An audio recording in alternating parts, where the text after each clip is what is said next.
বার্ষিক সেমিনার থেকে পরিষ্কার ভাষায় ঘোষণা করছি, আল্লাহর উপর পূর্ণ আস্থা এবং বিশ্বাসকে পূর্ণ বহাল করতে হবে এবং সংবিধানে বিসমিল্লাহির রহমানির রহিম যোগ করতে হবে এবং আল্লাহর নবীকে নিয়ে যদি বাংলাদেশে কোন কুলাঙ্গার কুলুক্তি করে নবীর শানে বেয়াদবি করে তার বিরুদ্ধে মৃত্যুদণ্ডের আইন কার্যকর করতে হবে, কার্যকর করতে হবে।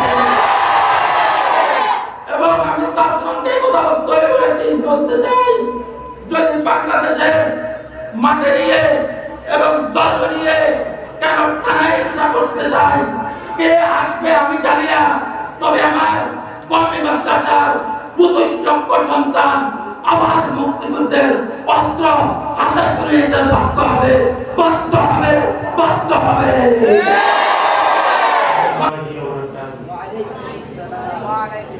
আলহামদুলিল্লাহিল আলিয়্যিল আজলাল আল ওয়াহিদিল ফারদিল কাদিম আল আউয়াল বিসমিহি সুবহানাহু ওয়া সুবহান ওয়াস সালাতু ওয়াস সালামু আলা জিল মাসদি ওয়াল মাকান ওয়া ক্বালা আল্লাহু তাআলা ইন্না ফাতাহনা লাকা ফাতহাম মুবিনা ওয়া ক্বালা রাসূলুল্লাহি সাল্লাল্লাহু আলাইহি ওয়া সাল্লাম হুব্বুল ওয়াতানি লিল ঈমান আও কামা ক্বালা নবী আলাইহিস সালাতু ওয়াস সালাম। আজকের মঞ্চের সদস্য সভাপতি, অভিজ্ঞ বিচারক পরিষদ ও আমার সামনে উপবিষ্ট আমার সম্মানিত ওস্তাদ বিন্দু ও বাংলার বিভিন্ন প্রান্ত থেকে আসা এলএম বিকাশিত তরুণ ছাত্র জনতা, আমার আজকের মূল আলোচ্য বিষয় হলো বাংলাদেশ স্বাধীনতার সম্পর্ক নিয়ে। প্রিয় সংগ্রামী সাথী বন্ধুগণ, আমি যদি স্বাধীনতা সম্পর্কে বলতে যাই তাহলে দীর্ঘ সময়ের প্রয়োজন রয়েছে, কিন্তু সময় খুব সংক্ষিপ্ত। এই সংক্ষিপ্ত সময়ের ভিতরে সংক্ষিপ্ত আকারে আমি ইতিহাসটি আপনাদের সামনে তুলে ধরতে চাই। প্রিয় সংগ্রামী সাথী বন্ধুগণ, আমি সেই 1947 পূর্বের কথা বলছি, যে 1947 পূর্বে বাংলাদেশ, ভারত, পাকিস্তান এভাবে খন্ড খন্ড রাষ্ট্র ছিল না, সব রাষ্ট্র মিলে একটা রাষ্ট্র ছিল, যেটাকে বলা হয়েছিল ভারত উপমহাদেশ। এই ভারত উপমহাদেশ মুসলিম জাতিসত্তার দিক দিয়ে বিশ্বের দরবারে উন্নত ছিল, নীতি নৈতিকতার দিক দিয়ে বিশ্বের দরবারে উন্নত ছিল, উত্তম আদর্শের দিক দিয়ে বিশ্বের দরবারে উন্নত ছিল। কিন্তু ব্রিটিশ নামীয় স্বৈরাচার এরা এভাবে ভারত উপমহাদেশ বিশ্বের দরবারে উন্নত হয়ে যাক, তারা এটা সহ্য করতে পারে নাই। এক পর্যায়ে তারা সহ্য করতে না পেরে, লোক নিয়ন্ত্রণ না করতে পেরে, তারা ব্যবসার নাম দিয়ে 1602 খ্রিস্টাব্দে তারা ভারত উপমহাদেশে প্রবেশ করেছিল।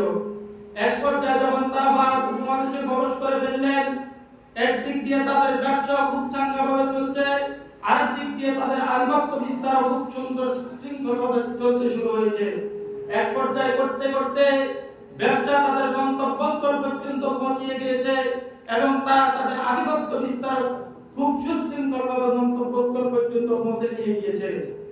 যখন তারা গন্তব্যস্থল পর্যন্ত পৌঁছে গিয়েছেন, তখন তারা ভারত উপমহাদেশের কিছু গাদ্দার আর মুনাফিকের সমন্বয় হয়ে 1757 সালে নবাব সিরাজউদ্দৌলাকে ক্ষমতাচ্যুত করে তারা ভারত উপমহাদেশের ক্ষমতার মসনদ দখল করেছিল। এক পর্যায়ে যখন তারা ক্ষমতার মসনদ দখল করে ফেললেন, ক্ষমতার মসনদ দখল করে তারা উপমহাদেশের সমস্ত নাগরিকদেরকে গোলামের জিঞ্জিরে আবদ্ধ করে ফেলল। যখন সমস্ত নাগরিকদেরকে গোলামের জিঞ্জিরে আবদ্ধ করে ফেলেছেন, কে এদেরকে মুক্ত বাতাসে ফিরে আনবে? এই ব্রিটিশ নামীয় স্বৈরাচারদের থেকে কত নেতা নেত্রী ছিল, কত বড় বড় লিডার ছিল, কত বড় বড় লিডারদেরকে ওই দিন খুঁজে পাওয়া যায় নাই। ইতিহাস আমাদেরকে বলে, যারা হওয়ার কথা ছিল বিড়াল, তারা ইঁদুর হয়ে বিড়ালের ভয়ে চিপা চাপায় গর্তগুলোতে পালাতে বাধ্য হয়েছিল। নেতা কর্মীকে পাওয়া যায় নাই। এদেরকে কে স্বাধীন মুক্তি আবার ফিরিয়ে আনবে? তখন আমার আপনার মতো একজন দাড়ি টুপি পাঞ্জাবি ওয়ালা একজন মৌলবী, তিনি মসজিদের মিম্বার থেকে ফতোয়া দিয়েছিলেন। তিনি হলেন শাহ আব্দুল আজিজ মুহাদ্দিস দেহলভী রাহমাতুল্লাহি আলাইহি। মসজিদের মিম্বার থেকে ফতোয়া দিয়েছেন, যে ভারত উপমহাদেশ শত্রু কবলিত দেশ হয়ে গিয়েছে, এই ব্রিটিশদের বিরুদ্ধে যুদ্ধ করা ফরজ এবং এই উপমহাদেশ এটা শত্রু কবলিত দেশ হয়ে গিয়েছে, তোমাদের জন্য এখন যুদ্ধ করা ফরজ। যখন এক পর্যায়ে তিনি এই ঘোষণা দিয়েছেন, তখন সমস্ত নাগরিক এদের গোলামের জিনজিরকে উপেক্ষা করে যার হাতে যা কিছু ছিল সবাই ঝাঁপিয়ে পড়ে 1757 সাল তারা সব কিছু নিয়ে ঝাঁপিয়ে পড়ে 1947 সালে তাদেরকে উপমহাদেশ থেকে বিতাড়িত করে আবার স্বাধীনতার পতাকা উড্ডীন করেছিলেন। প্রিয় সংগ্রামী সাথী ও বন্ধুগণ, যখন 1947-এ ব্রিটিশ নামীয় স্বৈরাচাররা চলে গেল, আমরা আমাদের জায়গায় চলে আসলাম। তখন আমাদের মধ্যে একটা বিভেদ সৃষ্টি হয়ে গিয়েছে। কি বিভেদ? ভারত চাচ্ছে যে পুরা একটা রাজ্য, এই রাজ্য কোরআনের সংবিধান কায়েম হবে না, আল্লাহর রাজও কায়েম হবে না। যখন ভারত আমাদের সাথে এই কমিটমেন্ট দেন নাই, তখন ভারত এক জায়গায় চলে গিয়েছে। অন্য জায়গায় পশ্চিম এবং পূর্ব পাকিস্তান, পশ্চিম পাকিস্তানের একটা দাবি ছিল যে আমাদের রাষ্ট্র হবে একটা, আল্লাহর রাজ কায়েম হবে এবং দেশের সংবিধান হবে আল কোরআন। এবং আমরা পশ্চিম পাকিস্তান পূর্ব পাকিস্তানিদের সঙ্গে একতাবদ্ধ হয়েছিলাম, একতাবদ্ধ হয়ে বলেছিলাম আপনারাও এক নীতির উপর আছেন, আমরা এক নীতির উপর আছি, আল কোরআনের সংবিধান কায়েম করে ফেলাম। তখন আমরা আল কোরআনের সংবিধান কায়েম করার জন্য যখন বললাম, তখন তারা একটা গোল টেবিলের আসর একটা দিন নির্ধারণ করেছেন। এই দিনে পূর্ব এবং পশ্চিম পাকিস্তানের নেতা কর্মীরা থাকবে। যখন তারা থাকবে তখন আমাদের একটা কমিটমেন্টের ভিত্তিতে ওই দিন আল্লাহর রাজ কায়েম হবে এবং দেশের সংবিধান হবে আল কোরআন এবং রাষ্ট্র হবে একটা। তখন আমরা তাদের সঙ্গে বসলাম, বসার পরে তাদেরকে বললাম আল কোরআনের সংবিধান কায়েম করে ফেলেন। তখন তারা আমাদেরকে বলেছিল যুদ্ধ হয়েছে মাত্র কয়েকদিন হয়েছে, ধরে যদি তাদেরকে কোরআন দিয়ে দেওয়া হয় খাইতে পারবে না, চলতে পারবে না, এক পর্যায়ে মৃত্যুর আশঙ্কা হতে পারে। তখন আমরা তাদেরকে বলেছিলাম কিছুদিন যাক, কিছুদিন যাওয়ার পর আল কোরআনের সংবিধান কায়েম হবে। তারা বলল ঠিক আছে। তখন আমরা পশ্চিম পাকিস্তানিরা চলে আসলাম, পূর্ব পাকিস্তানিরা তাদের জায়গায় চলে গিয়েছে। যাইতে যাইতে 24 বছর পর আমরা তাদেরকে আবার নোটিশ দিয়েছিলাম, বলেছিলেন যে আল কোরআনের সংবিধান কায়েম হবে। তখন তারা আমাদেরকে বলেছিল আসেন আমরা গোল মিটিং এ আবার বসি। তখন আবার একটা দিন ধার্য হলো। ওই দিনে পশ্চিম পাকিস্তানের নেতা কর্মী ছিল, পূর্ব পাকিস্তানের নেতা কর্মী ছিল। যখন সেখানে আমরা বললাম যে আল কোরআনের সংবিধান কায়েম করে ফেলাম, তারা আমাদেরকে বলেছিল যে এখনো সময় হয় নাই, এখন এরা নাবালেগ হয়ে গিয়েছে, এখনো যদি তাদেরকে কোরআন দিয়ে দেওয়া হয় খাইতে পারবে না, চলতে পারবে না, মৃত্যুর আশঙ্কা রয়েছে।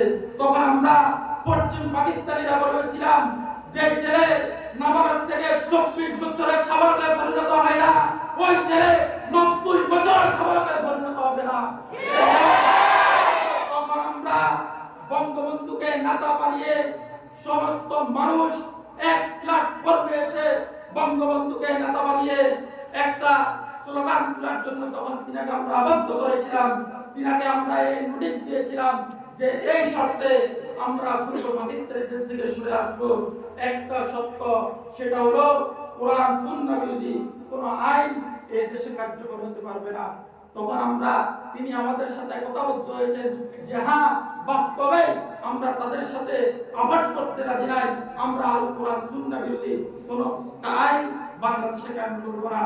তখন এই পূর্ব পাকিস্তানিরা শুধু আমাদের সাথে গাদ্দার আর বেইমানি করে নাই, বরঞ্চ আমাদের সমস্ত অধিকার তারা কেড়ে নিয়ে চলে গিয়েছে। আমাদেরকে গোলামের জিঞ্জিরে সে ব্রিটিশের মতো আবদ্ধ করে ফেলেছে। তখন বঙ্গবন্ধু এই পশ্চিম পাকিস্তানের সমস্ত নাগরিকদেরকে নিয়ে এই পূর্ব পাকিস্তানের বিরুদ্ধে ঝাঁপিয়ে পড়েছিলাম। তখন আমরা 1971-এ যার হাতে যা কিছু ছিল সব নিয়ে মাঠে ময়দানে ঝাঁপিয়ে পড়েছিলাম। এক পর্যায়ে 1971-এ আমরা এই সবুজের বাংলাকে রক্তে রঞ্জিত করে লাল সবুজের পতাকা উড্ডীন করেছিলাম। প্রিয় সংগ্রামী সাথী ও বন্ধুগণ, এক পর্যায়ে যখন আমরা একদিকে চলে আসলাম, তারাও একদিকে চলে গিয়েছে। তখন তারা একদিকে চলে যাওয়ার পর আমরা একদিকে চলে আসলাম। তখন বঙ্গবন্ধু বলেছিল কোরআন সুন্নাহ বিরোধী কোনো আইন হবে না।